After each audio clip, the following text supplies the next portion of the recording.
Hello, my name is Apurva Chavan and today I'll be making this video on the examination of the CVS, that is the cardiovascular system. So we should start with the questions such as, do you feel any discomfort around your chest? Do you feel any kind of uneasiness overall? Coming towards the examination part, we should first check the jugular venous pressure or the pulsations. Now let's start with CVS examination by estimating the jugular venous pulsation. The jugular venous pressure is indirectly observed pressure over the venous system via visualization of the internal jugular vein. It can be useful in differentiation of different forms of heart and lung disease. It reflects pressure in the right atrium, that is central venous pressure. Estimating jugular venous pressure is one of the major attributes while the physical examination of cardiovascular system. Now, the jugular venous pressure is best assessed from the right internal jugular vein. Coming towards the examination, now some basic steps such as we should adjust the head of the table to 30 degree. Patient should be in supine position and rest the patient's head on pillow to relax the sternocleidomastoid muscle. Now, turn patient's head to the left as examination should take place from the right side. Now, identify the external jugular vein and later find the internal jugular venous pulse. We can raise or lower the position until we find the pulse along the sternocleidomastoid muscle.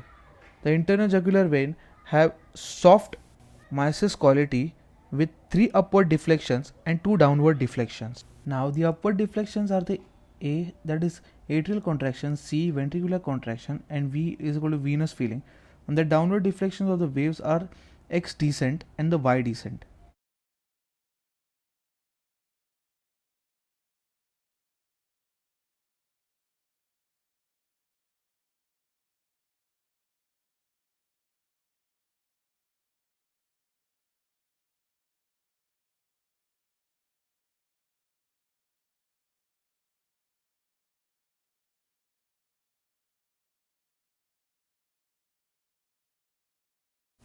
Now we should measure the oscillation point of the pulsation of the right jugular vein using this technique.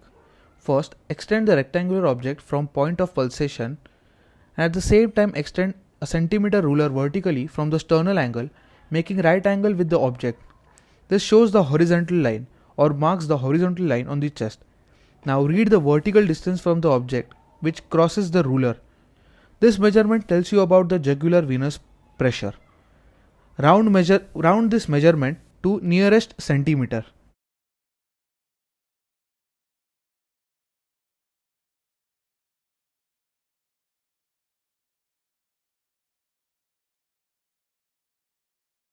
Now, coming towards the carotid pulse. The carotid pulse is a pressure signal acquired over the carotid artery as it passes near the surface of the body at the neck. It delivers a pulse signal signifying the variations in the arterial blood pressure and volume with each heartbeat. Now, the assessment of the carotid pulse includes palpation, that is to assess the amplitude and contour of the carotid upstroke, and auscultation for the presence of bruits if any. Coming towards the examination of the carotid pulse, we should first inspect the left and right carotid artery one by one and not at the same time. Secondly, we should palpate with your middle and index finger to the medial border of the sternocleidomastoid muscle at the level of the cricoid cartilage and do it until you find the maximal pulse. Now, while auscultation, let the patient hold his breath and with diaphragm of the stethoscope, listen over carotid artery to listen for a bruit or a murmur like a sound.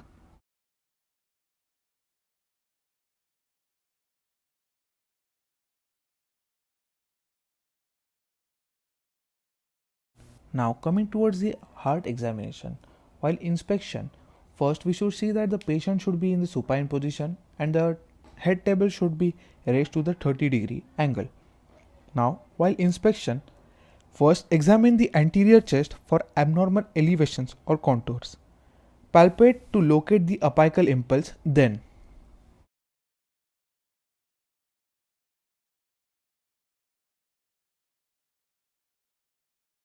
Firstly, palpate chest for abnormalities. Then palpate near right and left second interspace, near left sternal border and near apical border if we can observe ventricular impulse if any present, if ventricular dilatation takes place. Secondly, using fingertip of index finger for clear characteristics of apical impulse. In this, we measure the location and amplitude of the impulse. Now, ask patient to turn partially towards their left lateral decubitus position and palpate again for apical impulse to confirm the location and feel for the amplitude of the apical impulse.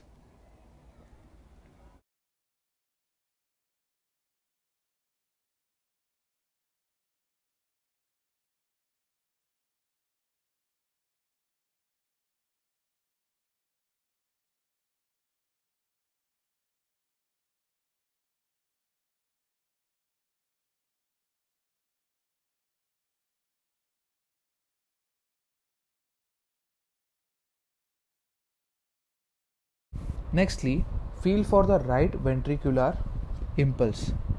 Right ventricular impulse at lower left sternal border. Now placing first three fingers in the third, fourth and fifth interspace and find for the right ventricular impulse in the epigastric or subxiphoid region.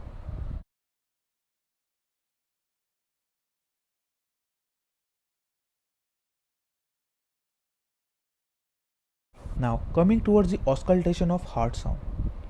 Those are the S1, that is the lub sound, and the S2, that is dub.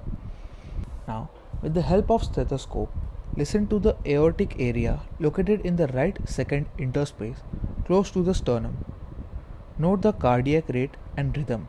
The normal cardiac rate is 60 to 100 beats per meter and a regular rhythm. Secondly, listen for S1 and S2 sounds. Now we can observe that the S2 sound is louder in the pulmonic area. While listening in pulmonic area, listen for the S2 split intervals A2 and P2. The split occurs during inspiration. Now going downwards, we can notice that the S1 becomes louder as we proceed down through third interspace and into the tricuspid and mitral areas. Now, using bell of the stethoscope, listen along the lower left sternal border, along left fourth and fifth interspace. Ask the patient to turn towards the left lateral decubitus position in order to hear S3 and S4 sound and murmur of the mitral stenosis, and also confirm the apical impulse region.